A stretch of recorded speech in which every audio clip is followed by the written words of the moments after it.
আজ এক স্বাধীন সরস্বতীর গল্প আপনাদের বলি।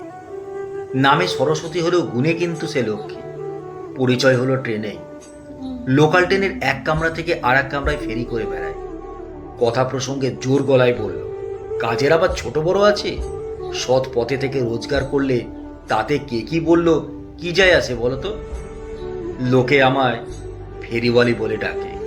বলুক গে, ঘরে বসে থাকলে হবে? যা দিনকাল পড়েছে, ছেলে মেয়ে সকলকেই রোজগার করতে হবে।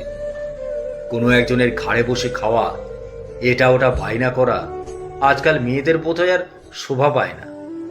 পরের অধীনে থাকা মানে তো পরাধীনতা। আমি আমার মেয়েকেও বলে দিয়েছি, নিজের পায়ে না দাঁড়িয়ে একদম বিয়ে করবি না।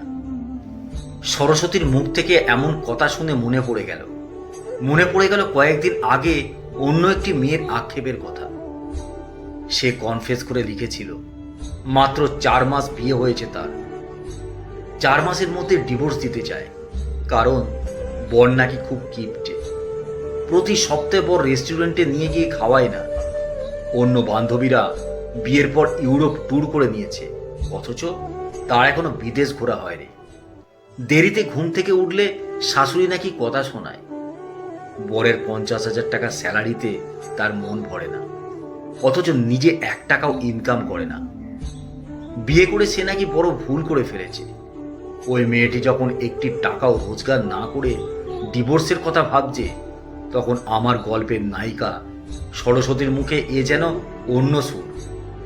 সরস্বতীর কথাগুলো মনে ধরতেই আলাপ জমাতে ইচ্ছে করলো।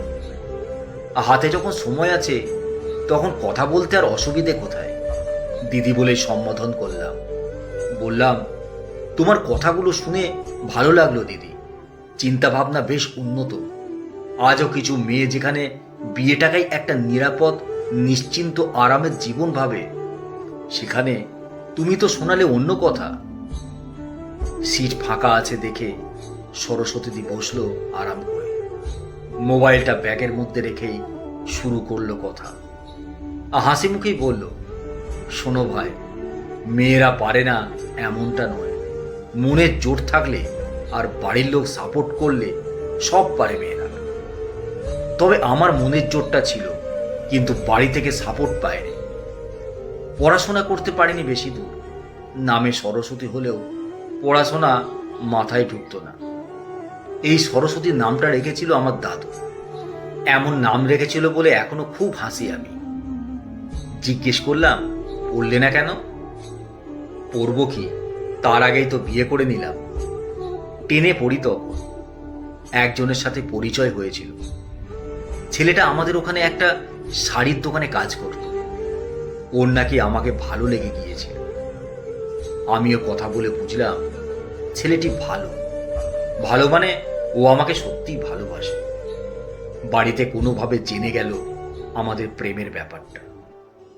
আমার দাদু বাবাকে ডেকে বলল, কি সব শুনছি, মেয়ে বড় হচ্ছে, কোথাও অঘটন ঘটাবে, ভালো ছেলে দেখে বিয়ে দিয়ে দে। বিয়ে বললে তো বিয়ে হয় না। এদিকে বাড়ি থেকে আমার পড়াশোনা বন্ধ করে দিল। মা বলল, এমনিতেই তোর মাথা মোটা, 10 পর্যন্ত পড়েছিস, এটাই অনেক, আর পড়তে হবে না। পড়াশোনা বন্ধ করে দেওয়ার মানে যাতে আর ওই ছেলেটার সাথে যোগাযোগ না রাখতে পারি। বাড়ি থেকে বের হতে পারতাম না, তবুও লুকিয়ে দেখা করতাম আমরা। বিয়ে দেবার জন্য দেখাশোনা শুরু করে দিল আমার বাবা। দেখতে আসলে কি বিয়ে হয়ে যায়? ছেলেপক্ষের পছন্দ হয় না আর। আমি তো আর সুন্দরী না, তবুও বিয়েটা দিতে হবে যে কোনো প্রকারে। এই করতে করতে বছর 1.5 কাটল। আমিও ততদিনে 18 হয়ে গেছি। কাউকে না বলে একদিন আমি বাড়ি থেকে চলে গিয়ে ওকেই বিয়ে করে দিলাম। আমার মা আমার সাথে দেখা করে বলেছিল, পেটে টান পড়ুক, বুঝবি। যখন খাওয়াতে পারবে না তখন তোর ওই ভালোবাসা জানলা দিয়ে পালাবে। আমাদের মুখ পুড়িয়ে যেমন চলে গেছিস, আর কখনো আর বাড়িতে আসবি না। মায়ের কথাই সত্যি হলো। বিয়ের 2 মাস যেতে না যেতেই দেখা দিল অভাব অনটন। অভাবের কাছে ভালোবাসা যদি হেরে যায়, তাহলে সে হার তো নিজের। ভাবলাম মায়ের কথাকে সত্যি হতে দেয়া যাবে না। পড়াশোনা হয়নি তো কি হয়েছে, মনের জোর তো হারায়নি। দুজন যখন দুজনকে ভালোবেসেছি, বিয়ে করেছি, তখন তো একসঙ্গে থাকবো বলে। সংসার তো ওর একার নয়, সংসার আমারও। একজন ভালো মতো রোজগার করতে পারলো না বলে তার হাতটা ছেড়ে দেব? ভগবান দুটো হাত দুটো পা কি জন্য দিয়েছে তাহলে? 18 বছরের বেশি হয়ে গেল দুজন দুজনের হাত ছাড়িনি। আমার মেয়ের বয়স 17, ও একটি ছেলেকে ভালোবাসে, আমি আপত্তি করিনি। আমি যদি আমার ভালোবাসার মানুষের সাথে ভালো থাকতে পারি, তাহলে আমার মেয়েও পারবে। শুধু একটা কথাই ওকে বলেছি, যাকে ভালোবাসিস তাকে নিয়ে ভালো থাকতে গেলে তার বন্ধু হয়ে উঠতে হয়, পাশে থাকতে হয়, তাই নিজের পায়ে দাঁড়াতে হবে। চাকরি করতে হবে তার কি মানে আছে? ব্যবসাও করা যেতে পারে। আগে নিজে প্রতিষ্ঠিত হতে হবে, তারপর বিয়ে। নিজের টাকায় শখ পূরণ করার মধ্যে খুব আনন্দ আছে, একটা স্বাধীনতা আছে। এই তো বছর 3 আগেই নিজের জমানো টাকায় তোমার দাদাকে একটা টোটো কিনে দিয়েছি। লকডাউনের সময় তোমার দাদার কাজটা চলে গেল, সব সময় মন খারাপ করে বসে থাকতো। আমি বললাম, মন খারাপ করো না, ভগবান তো আছেন। এতগুলো বছরেও যখন কেউ আমাদের দমাতে পারেনি, আজও পারবে না।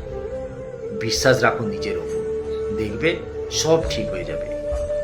ভগবানের ওপর বিশ্বাস রেখে আমি চলি, আমি রোজগার করি। তাই বলে ও কেন আমার অধীনে থাকবে বলো তো? নিজের হাতে টাকা না থাকা তো পরাধীনতা। এখন ভালোই রোজগার করছে, বেশ ভালোই আছি আমরা। ভালোবাসার মানুষটাকে ভালো রাখাটাই যে কারো শখ পূরণ হতে পারে, এটা ভেবে মনটা আনন্দে ভরে যাচ্ছিল। বুঝলাম ভালোবাসার শিকড়টা রয়েছে ওই দিদির মনের অনেক গভীরে। কথাগুলো ভাবছি আর মনে মনে বলছি, সরস্বতী দি কথাগুলো তো ঠিকই বলেছে। ভালোবাসা মানে পরাধীনতা নয়, ভালোবাসা মানে কারো অধীনে চলা নয়, ভালোবাসা মানে জোর করে ধরে রাখা নয়, ভালোবাসা মানে এক আকাশ স্বাধীনতা। ঘুড়ির মতো লাটাইয়ের সাথে বাঁধা থাকুক, ওরার জন্য রয়েছে তো একমুক্ত আকাশ। জীবনের এই সত্য সরস্বতী দি বুঝে গেছে অনেক আগেই। আসলে সব গল্প গল্প হয় না, কিছু গল্প জীবনের কথাও হয়। চারিদিকে যখন শুনতে পায় ছেড়ে যাওয়ার গল্প, সেখানে সরস্বতীর মতো মেয়েরা পারে জীবনে জুড়ে থাকার গল্প তৈরি করতে। এমন কত মেয়ে আছে যারা নিজের সংসারের জন্য লড়ছে। ভালোবাসার মানুষটার সাথে আজীবন থাকতে পারে কজন? আজকের দিনে দাঁড়িয়ে সরস্বতী শুধু ভালোবাসার প্রতীক নয়, সরস্বতী স্বাধীনতারও প্রতীক। কলমে সরজিৎ।